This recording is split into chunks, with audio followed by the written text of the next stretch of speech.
gotta catch a vibe to the shit. Like, if I don't catch a vibe to the shit, I'm gonna be forcing it. Like, I ain't trying to force nothing, man. This shit. All eyes on me. Riding in the drop with my lady. AP fresh out the box, it's my baby. Hoes in my inbox on the daily. Might be the ops tryna sweep me, cause they see the watch so crazy. Diamonds on my neck looking kinky. A nigga been hot with it lately. This one's for my supporters. From all corners. Offshore, cross waters, beyond borders. Got pre-orders from places I can't pronounce, homie. They fucking with math. They counting on me.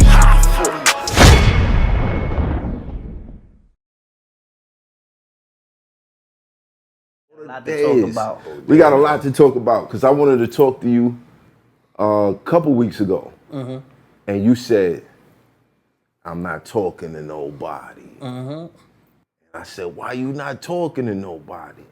He was like, "I'm focused, you know." You said a couple other things. I'm gonna talk to you about that later. I need a couple drinks to work that up, but but yeah, 100K tournament, URL. Let's talk. They set you up with official first round. A lot of people doubted. You went in there, smoked the boots. Haven't seen official since. No offense, official, but I really haven't seen you since. You know what I'm saying? Jack Boy, second round.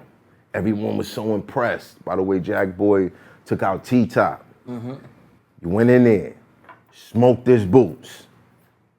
Made it another round. You kept advancing. Now, a lot of people had you counted out in the first round. How did that feel? Super disrespectful. Felt a certain way. You know, we, like, it's like two worlds with this battle rap shit. It's like you got the streets, then you got the internet. With people that came in the streets, like, I remember going to the barbershops. It's like the real battle rap fans, like people that like the authenticity. And then you have a new fan base.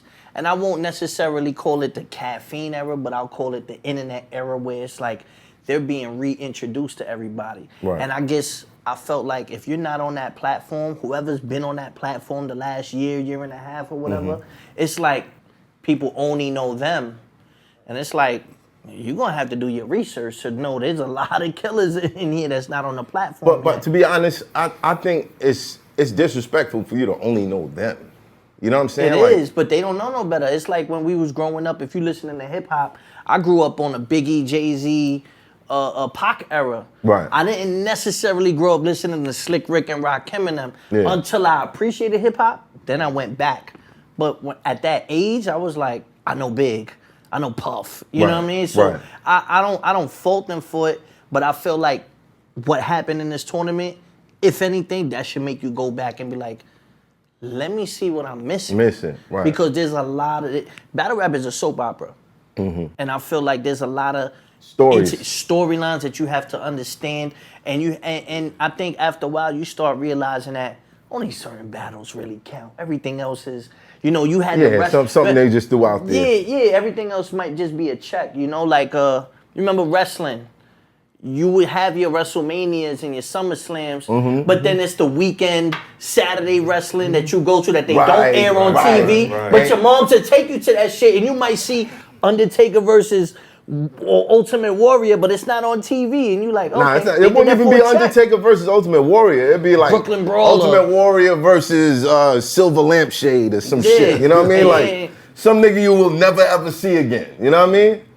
And they'll get out there, do what they do, beat them up, and then they walk out, theme music plays, they out of there. And that's it, yeah. Yeah, what you never see like under their belt. They putting that win or that fight under their belt that people may have never saw, but it's like they counting it. They're counting on it. And you know, if you don't know that, then you might think, oh, this person beat this person because of this. But when you're in the culture, you know, like, he didn't care.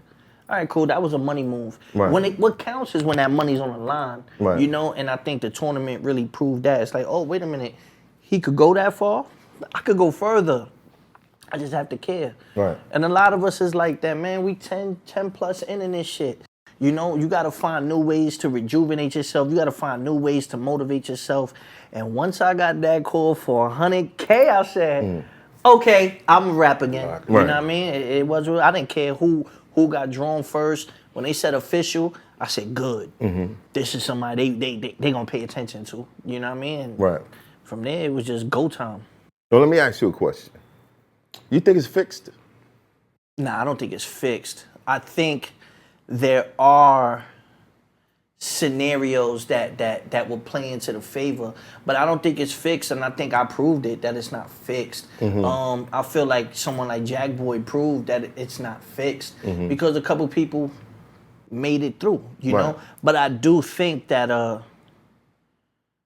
the seating, how the day that me and Official got selected, we all got selected, right? Right. I was the first name picked out of the 16 battlers. Me and Official was the first 2 picked. So they said, you 2 guys got to battle. Okay. But once that was set like that, they had their number 1 seeds. I think Geechee was a number one seed. Rum was the number Rum 2? was a number 1. No, Rum was a number 1 seed. T-Top was a number 1 seed, and Twerk was a number 1 seed. And then the other 4 was supposed to be 4 females. It ended up being 3 females. Right. It was another 4. It was actually 5 like newcomers. And then they had their vets, quote unquote, me, Swave, Sirius. You were the only one out of the vets that stayed. Yeah. I was also like the 5th seed. So out of the first 4 seeds, then they made me the 5th seed. Right. But I felt like also how it was picked, that should have been a bracket. So I was a little leery at first. I'm like, because after me and Official, it was Jerry West and was it Swamp or whatever? So I was like, oh yeah, I want to battle the winners of those. Like, I want that bracket to line up like that. Yeah. It wasn't like that. They made sure that the 1 seeds were each conference. You know what I mean? So I was put into the T-Top bracket. All right, cool.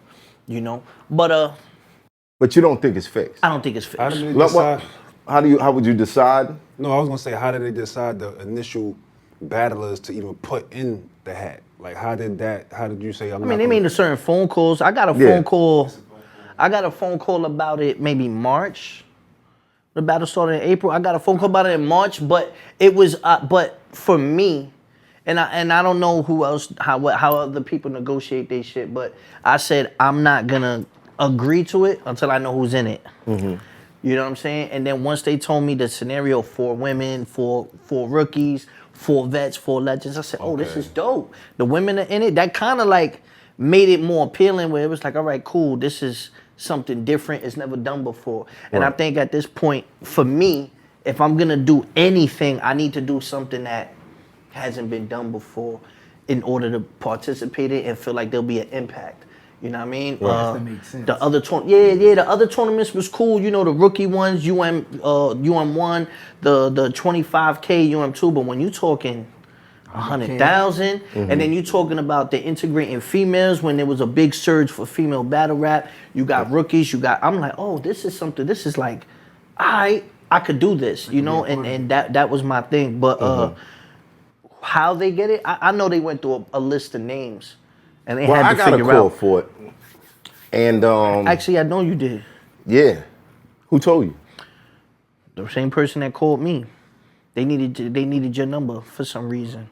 They said that you didn't answer something like that. And they called me and I said, oh. I said, okay. But then when they came back and you wasn't on the list, I figured that was you. You just was like, nah, I'm good.